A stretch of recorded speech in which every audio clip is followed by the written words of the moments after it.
25 يناير مش هي كانت البدايه، كانت البدايه بدات من احداث تونس. كنا واخدين اللي حصل مع زين العابدين في تونس عايزين يحصل مع مبارك في مصر، فكان ده الهدف الاساسي اللي احنا نازلين من اجله. كان هدفنا هو الاطاحه بالنظام الفاسد المستبد ده كله.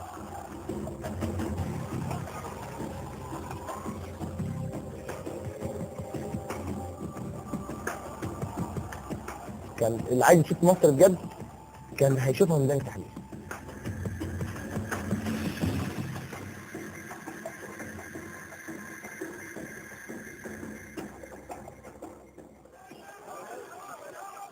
يوم 25 يناير بعد الظهر هنا بقى الشباب بدأوا يجوا شوية شوية في الميدان، يكتروا شوية لحد ما الميدان اتملى. الوضع استقر، ابتدينا الميدان كده الوضع فيه هدي، ابتدينا قعدنا بقى لحد ما الوضع بقى قاعدين نغني وسهرانين وخلاص خدنا نية بالبيع. فلما لقيت الناس قررت ان هي تقعد في الميدان او حبات في الميدان، انا قلت خلاص انا هقعد اشوف، يعني هفضل قادر اقعد لغايه قد ايه، ورحت قاعد في التحرير. كان في حبة شباب انا مش هنسى المقولات اللي كانوا بيقولوها، بيعدوا كده علينا وبيغنوا كده، يقول الجدع جدع والجبن جبان واحنا يا جدع هنبات في الميدان.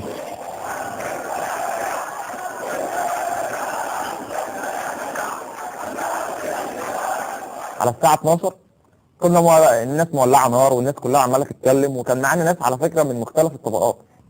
جت الساعة 12 ونص بدأ جيوش الأمن المركزي تترص صفوف، صف ورا الثاني ورا الثالث. أنا عايز أقول لك أنا ما كانتش جايبة آخر الصفوف دي. كانوا ساعتها عاملين نص دايره من عند الجامعه الامريكيه، شارع اسمه شارع محمد محمود، وبعدين شارع القصر العيني لغايه تمثال عمر مكرم كده. فطبعا ابتدى الخوف يدخل قلوب الناس، ابتدى الشباب يقولوا مش هنجري مش هنجري، وابتدوا يغنوا غنى حماسيه اكتر. ابتدت 12 ونص بالظبط سرينه الامن دي تشتغل. السرينه دي كانت مذهله، صوتها يعني مرعب. فانا لقيت السرينه بتاعت ده بتنور، بعدين اللي بعديه بتنور، بعدين اللي بعديه بتنور، فانا قلت ده الظاهر ان هم بيدوا لبعض تمام، ان هم هيهاجموا دلوقتي. اشتغلت السرينه دي من هنا، بدا الضرب.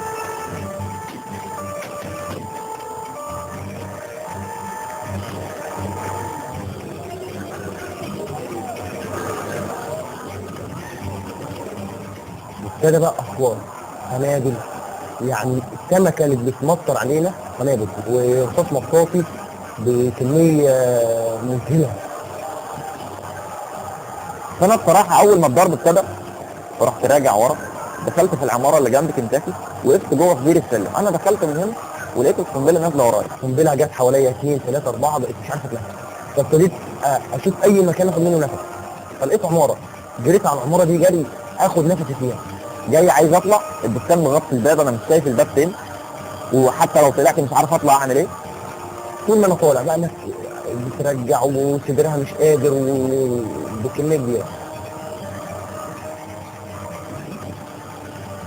الناس عماله تصرخ، كانت البنات تعبانين جدا. شاب رجليه كلها دم، البنطلون الجينز بتاعه لابسه رجله كلها دم، فعمال يقول يا جدعان مفيش اي دكتور، هو انا خدت رصاصه في رجلي ولا ايه؟ انا مش عارف في ايه، انا رجليا كلها دم، حد يشوف لي دكتور، حد يعمل حاجه. طبعا مفيش حد عارف يسعف نفسه.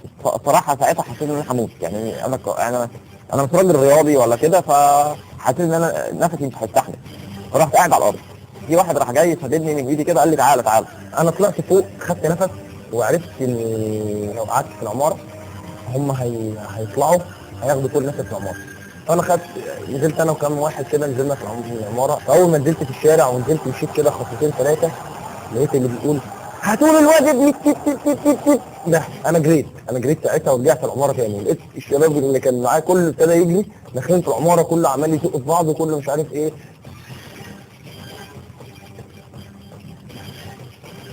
اتاري في مكتب سياحه في العماره ديت، دخلناه، الباب بتاعه ازاز، اي حد معدي قدامه لو بص جوه هيشوف الناس.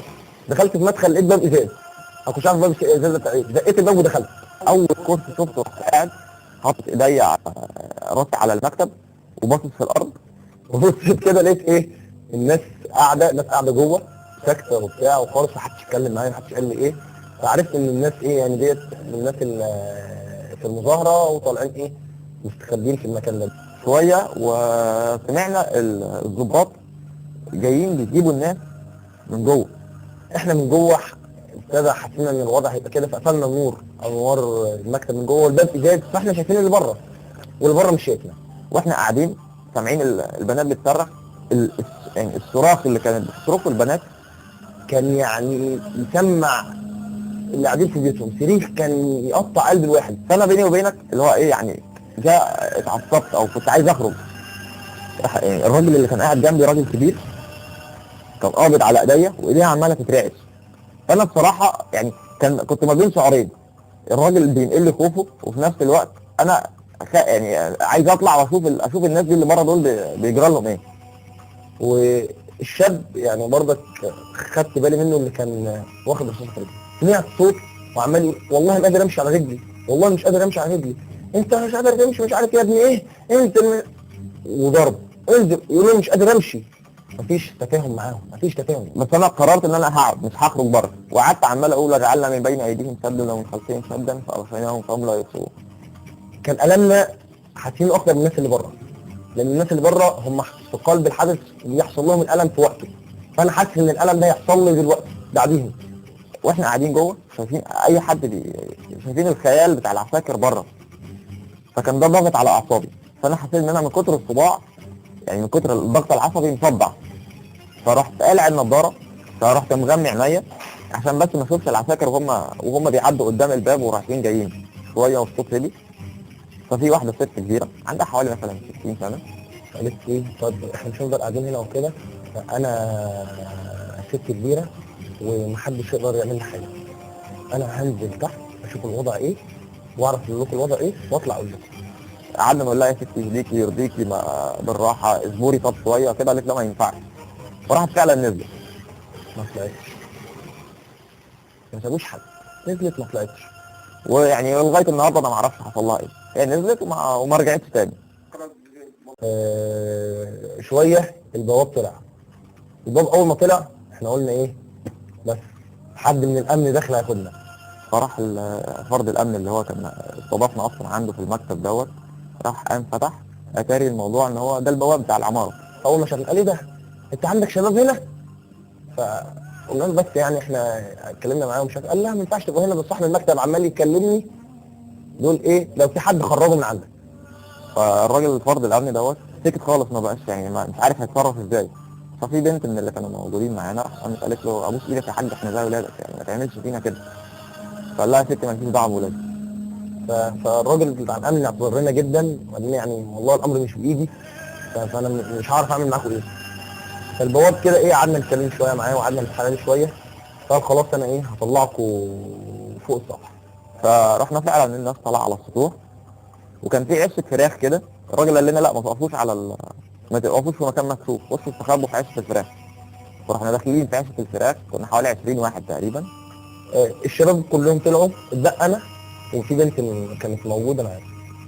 شويه البواب نزل تاني وقال بتاع الامن قال له فين البنت اللي كانت عندك؟ طيب هاتها، انا كلمت واحده فوق اسمها ام احمد هتاخدها عندها. انا اللي حصل بقى ان ابني قال لي يا ماما بقى، هو بيقول لي يا ماما حرام في شباب بره، انا قلبي بيتقطع عليهم لازم نفتح لهم الباب. طلعت انا انادلهم وهم ايه ينزلوا ايه يجوا عليا. ركبنا الاسانسير بواب، فراح طلع الاول على الدور الخامس، فتح الباب الاسانسير ونازل بنت. فطلعت واحده من الشقه خدت البنت ودخلتها. فبابا جه يركب عشان يدخلني، فشاورت لقيت لي ايه تعالى. فانا بصيت قلت لها انا؟ قالت لي ايوه تعالى. فراح البواب قال لها لا ده هطلعهم فوق مع في شباب فوق هطلعهم معايا. فقالت له انت شايف في شباب فوق؟ قال لها اه ده فوق. قالت له شايف كل ده في الساعه فوق؟ الزكام اشتد عليا وابتدى التنفس عندي يبقى خلاص يضيق والسخونيه بتزيد، وانا كنت تعبان قوي ساعتها. في اخر البواب قال لي ده في 20 واحد فوق، قلت له هاتهم ما تخليهمش فوق نزلهم كلهم. لقينا البواب طالع بيقول تعالوا معايا. الناس قالت له هنروح فين؟ قال ده في حد هيخبيكوا عندي في الشقه. قد ايه الست دي يعني اهمها اقل حاجه، مش مثلا الامان ونسبه امان وبتاع، اهمها اقل حاجه السقعه تلاقي كل ده في السقعه فوق. الشباب كانوا خايفين لان لما بينازل مع السطوح كان لدرجه ان بسمع ضربات قلبه. احساسي ساعه ما دخلت الشقه ساعتها ان انا كنت عارف اللي مسافر ورجع مره واحده رجع بلدي. انا كنت حاسس باحساس رهيب بالامان. انا اول ما دخلت الشقه ذهلت. الشقه عباره عن اوضتين وصاله صغيره، يعني صاله مش كبيره. الاوضه الاولانيه قاعد فيها حوالي 25 واحد.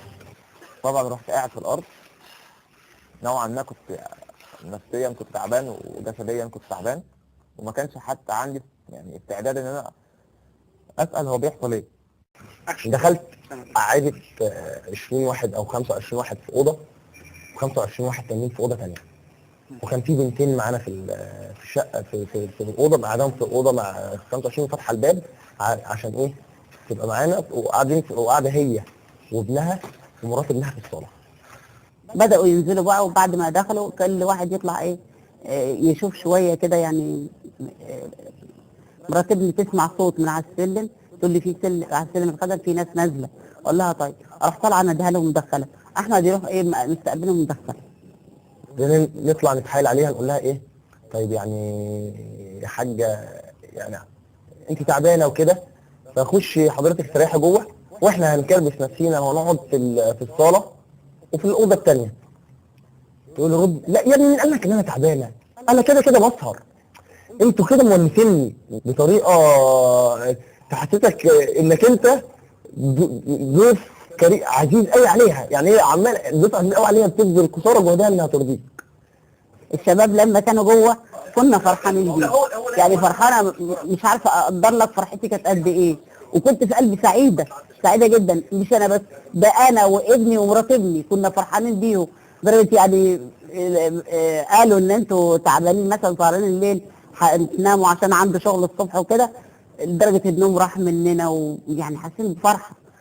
الامن شويه جه خبط عليها، فاول ما خبط عليها قال لها افتحي يا حاجه، انت عندك حد جوه؟ قالت له انت مين؟ لا عندي حد جوه. قالت له مالكش دعوه، يلا امشي من هنا، مفيش حد هنا، يلا امشي. البوليس لما خبط انا ما خفتش، انا فعلا ما خفتش، وبقيت يعني ما اعرفش عندي جراءه، يعني جراءه حتى يعني ما يهمنيش. وزعقت، وفعلا انا زعقت جامد فيهم فراحوا نازلين. بتكلموا بالطريقه دي، بتزعق له بطريقه فتحت الشرايح كده، تقول ويقول لك امشي من هنا، مفيش حد موجود خالص. فراح يا عم خلاص احنا اسفين يا حاج، احنا اسفين يا حاجه. سابها ومشي. والله عارف انت الام اللي بتدافع عن ابنها، اللي مستعده تضحي بحياتها عشان ابنها، هي دي الحاجه. بعد ما نزل احنا كنا قلقانين شويه، كنا عايزين نعرف الدنيا بتقول ايه. فرحنا مولعين التلفزيون واتفرجنا على ابتدينا نبص نقارن طبعا ما بين القناه الاولى والتلفزيون المصري، يعني لقينا مفيش حاجه زي برنامج عن السياحه تقريبا وشرم الشيخ وكده.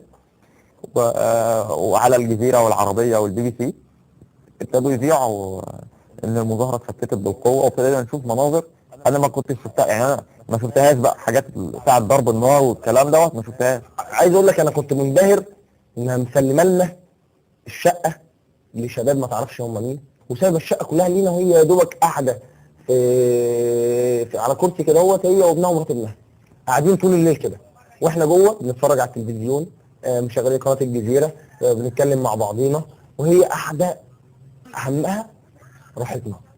لا ما خفتش ان في ناس هدخلها الشقه، لان كل دول شباب وكل دول بيعملوا عشاننا، يعني هم بيعملوا الثوره دي لازم تقوم عشاننا. احنا اللي عايزين البلد تتصلح، وعايزين الفساد يطلع من البلد، وعايزين يعني يبقى عهد جديد. كان في واحد من اللي موجودين معانا كان عنده رصاص مطاطي في رجله هنا، حتى كشف على رجله. والست وهي داخله تجيب لنا الشاي فلقت رجليه متعوره. فالست بصراحه، وده كان منظر مبهر، الست بتتعامل معاه على بتقول له يا ابني، هو ما تعرفوش بس بتقول له يا ابني انت متعور، طب اجيب لك شاي، طب اجيب لك قطنه. والست ملهوفه عليه اكنه فعلا ابنها، وبتتكلم معاه على اعتبار ان هو فعلا ضناها، وراحت فعلا جابت له حاجات طهرت بيها الجرح. انا ساعتها كان دماغي الماده اللي كانوا بيرشوها ديت كان جه فيها فوق راسي، ابتدت راسي اكن الميه بتغلي اتدلقت عليها، فكنت مش قادر على الاخر. فالحاجه شافتني فقالت لي انت تعبان؟ فقلت لها انا دماغي يعني مش قادر يعني. دخلت نمت على الارض جوه. وانا نايم شويه راحت هي دخلت ايه، بص كده، انتوا سايبين العيال نايم على الارض من غير مخده؟ فليه راحت والله وجابت مخده بايديها وحطيتها في دماغي. بص انا عايز اقول لك ان احسن موقف خرجت بيه في اليوم ده كله هو الموقف ده. ساعتها فضلنا قاعدين شويه كده والبواب جه خبط، فرحنا مطفيين النور ومطفيين التلفزيون، وكان حتى كان في ولد مولع سيجاره، راحوا قالوا له اطفيها وصمت تام. انا حسيت ان قلبي وقف، اتاري البواب. طلع البواب بيقول لي ان الوضع بقى كويس تحت، خليهم ينزلوا، خلي الشباب ينزل. انا برضو ما كنتش مطمنه. وبعدين كمان انا اتصلت بجوز بنتي وقال لي ما تنزلهمش الا لما النهار يطلع ويبقى الدنيا ناس زحمه. على الساعه 6 كده كان النور ابتدى يطلع وكده، الناس كتير ايه عايزه تمشي كده، فعشان تطمن وتبقى مستريحه الناس مشيت ووصلت تعمل ايه؟ تقول خلاص كل اتنين هينزلوا ياخدوا نمرة الاتنين من بعدهم يطمنوني. اول ما يركبوا ويوصلوا، اول ما يركبوا عربيه كده اهوت ويطمنوا ان مفيش حاجه، يتصلوا يطمنوني ان هم وصلوا، انزل اتنين بعدهم ويعملوا الاتنين بعدهم هكذا. الشباب مشي من عندي الساعه 6 الصبح، كل بدأوا ينزلوا واحد ورا التاني، يعني اتنين ينزلوا، اتنين ينزلوا. حتى البنتين اللي كانوا معايا نزلت بنت الاولانيه مع شابين واتصلوا بيها طمنوها وهي ركبت طمنت عليها. كذلك البنت الاخيره فضلت كده لحد اخر واحد. يوميها وانا ماشي انا فاكر كويس جدا، انا سلمت عليها وكنت بفكر كتير قوي ان اوطي على ايديها بص، وانا كنت مش يعني ما كان ده فعلا الشعور اللي مسيطر عليا، بس للاسف انا تراجعت. بس انا اعتقد يعني ان لو الزمن رجع بيا هوطي على ايديها وابوسها فعلا. وانا ماشي يعني بسلم عليها كنت والله كل اللي في دماغي يعني انا ساعتها كان الثوره في دماغنا هنعمل ايه والوضع هيبقى ماشي ازاي، بس كل دوت ما كانش مسيطر على دماغي قد ما مسيطر عليا موقف وعظمه ستي، قد ما مسيطر عليا قد ايه الشعب المصري لسه فيه الاصاله بتاعتي. ساعة الشباب لاني خايفه عليهم، لازم اساعد الشباب عشان خايفه عليهم، لان شباب صغير، لان ابني من زيهم وابن الناس، يعني شباب كله ده يعني شباب بيصلح البلد، ما نساعدهمش ليه؟ انا كنت يعني اعتقد ولا زلت اعتقد بل ومؤمن ان المصريين شعب متحضر بطبعه بالفطره، عندهم حضاره، وانا اعتقد ان التصرف اللي هي عملته ده ابسط شيء ممكن يتعمل بالنسبه ان واحد متحضر. هي تصرفت تصرف راقي جدا جدا جدا، يدل على قد ايه الست دي محترمه والست دي فاهمه كويس قوي احنا بنعمل ايه. حتى لو ما كانتش بتشارك في السياسه، فهي على الاقل هي لو مش هتقدر تنزل فهي اكيد ساعدت. انا قبل الثوره كنت شايف كنت بسمع عن مصر الكرم، بسمع عن مصر الاخلاق، بسمع عن مصر حاجات كتير، بس كل اللي كنت بشوفه مصر بشوف الرشاوي، بشوف الفساد، بشوف البلطجه، بشوف الامن والتزوير، كل ده اللي كنت بشوفه. فما كنتش شايف مصر خالص. في احداث الثوره دي لا انا شفت مصر بجد، حسيت مصر اللي كنا بنتكلم عنها لا موجوده في الحاجه ام احمد، موجوده في ناس كتير، موجوده في الشعب اللي موجود في الميدان ده، فموجوده في الاخلاق اللي كانت في الميدان وكرم الناس وعزومتها على بعض بالاكل. فشفت مصر.